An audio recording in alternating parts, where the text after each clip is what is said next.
Hey, I see so many golfers out there that swing pretty much just with their arms, and they don't get enough trunk or hips and pelvis into their golf swings, and they're missing out not only on a lot of power because of this, but they're also missing out on accuracy from the rotation of the body and what that brings us. I'm really looking forward to today's video because it might absolutely revolutionize the golf games of some of you watching. So right after this, let's talk about how we can get more activity going, more input from the rotation of the trunk, the shifting of the weight, the action of the hips and pelvis. I think you're really gonna like it. Stay tuned.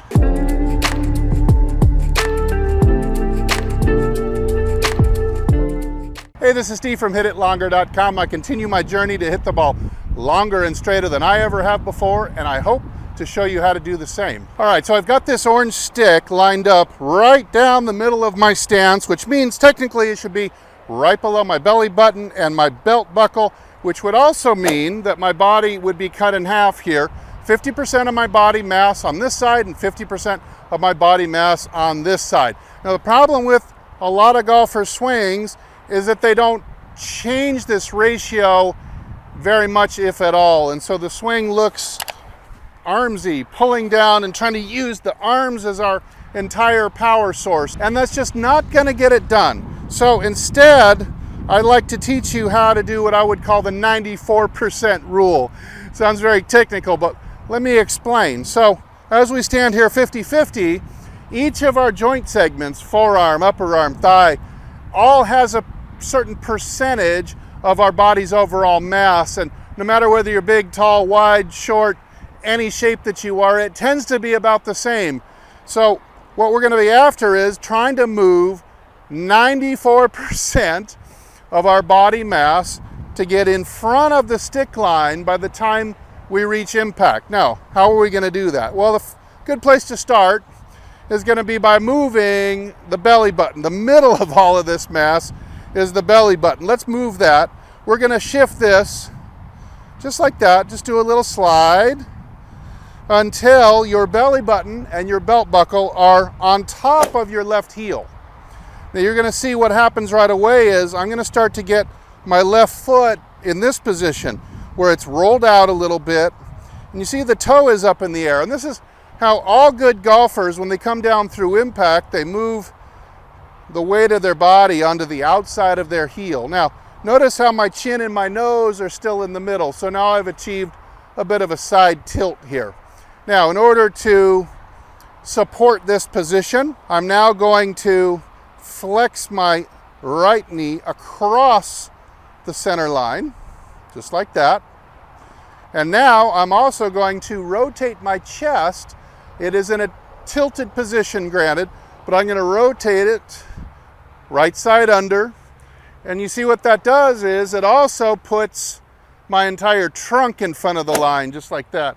So even my right shoulder, my entire back is now in front of the line like this. So what does that leave us with? That leaves us with simply just the foreleg.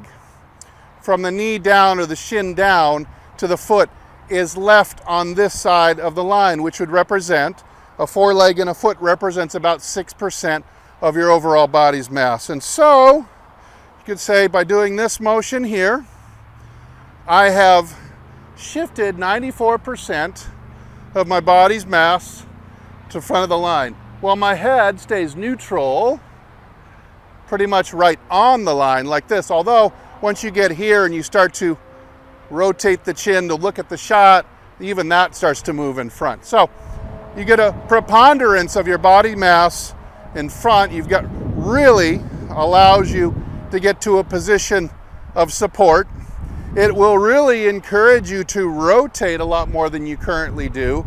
And that's going to set you up for not only a much more effortless but big hit by snapping the club head, but also this rotation of the trunk will allow this club to go around you more.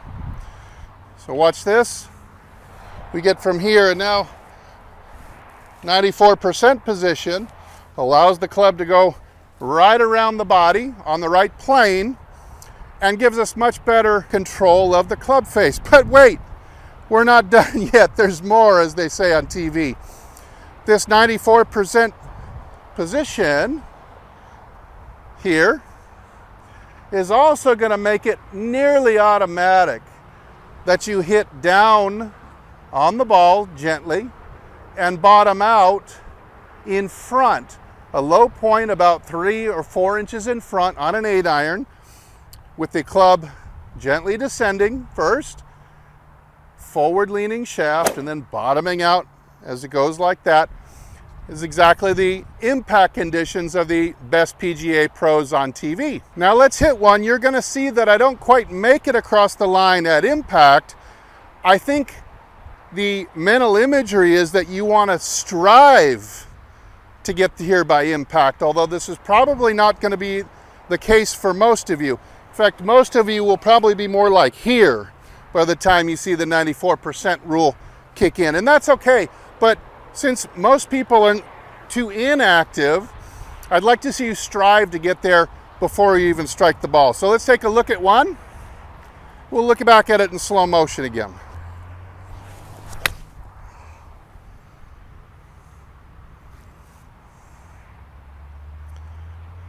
Now, that was a good strong shot, just maybe 10-15 feet right of the pin, and I've got that at about 170-yard carry on an 8-iron. So a good strong shot, very playable in terms of direction too. We look back at that in slow-mo, and yes, I was right, that at impact I'm getting there, but I don't really see the 94% rule into effect until about my arms are straight right about here, but I'm working into it quickly. So that's the reality of it. The feel or the imagery of it is that I want you to try to break everything across while the club is still back here trailing you.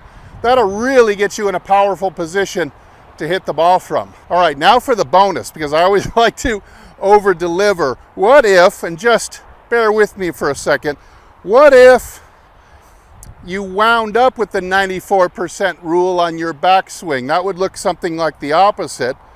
You would slide the hip this way, break the left knee in this way, turn the trunk and wind it up, and sure enough, I can get 95% of my body mass, 94% onto this side of the stick. Now, what do you think the effect will be if I could wind up like this and then like a bow and arrow snapping, wham, I was to crash down and get to the 94% this way? Well, you could see the potential there would be for a massive amount of power, rotation of the trunk, control of the face, control of the low point. Everything would be wonderful. So if you were looking for even more power than that someday, we'll consider moving, maybe not all the way, but you certainly could consider moving more of your muscle mass or your body's mass behind the line first, and then sending it through to the 94%. Let's take a look at what that might look like.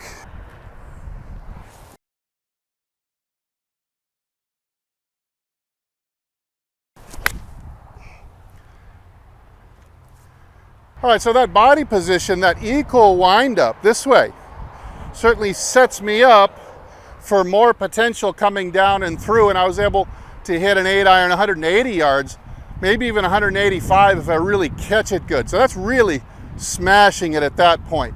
A lot of power built into these movements by leveraging the mass of the body to and fro. Allows the encouraged rotation of the trunk, faster club head speed, the control, you name it. Hey, I hope you'll give this a try. Practice it in front of a full-length mirror face on first.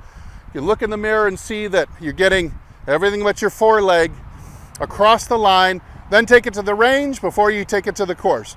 Hey, leave it in the comments if you have any questions. I hope you hit like and subscribe if you got some benefit out of this. Share it with a friend who may need the advice as well. I'm Steve. Thanks so much for watching and supporting my channel. I hope you'll help me get to 100,000 subscribers. And if I don't see you in the next video, I hope I see you longer and straighter down the fairway. Everybody take good care.